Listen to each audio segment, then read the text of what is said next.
وكده يا حبايبي عملنا احلى عصير فراولة بطريقة بسيطة، وكنا مخزنينه في الفريزر. يا رب يعجبكم. السلام عليكم، ازيكم يا حبايبي؟ عاملين ايه؟ ان شاء الله يا حبايبي هعمل معاكم النهارده عصير فراولة. انا كنت مفرزاها في الفريزر وطلعتها. معايا طبعا سكر ومعايا ميه ساقعه هنحطها عليها. اول حاجه هننزل الفراوله في الخلاط.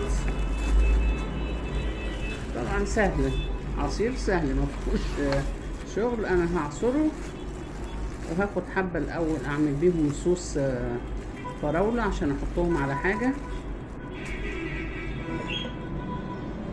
والباقي هنخليه عصير. ممكن تضيفي له لبن وممكن تخليه زي ما هو كده.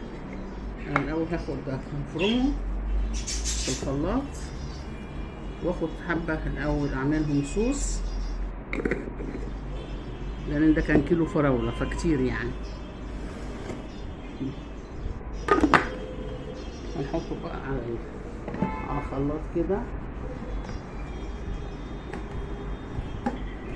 ونضرب الخلاط.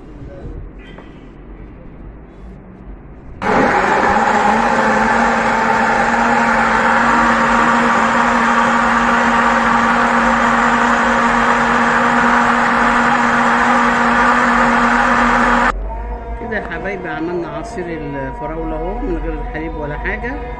ودوت الصوص اللي انا هاخده هحطه على النار، اعمله صوص احطه على مهلبيه او على رز بلبن.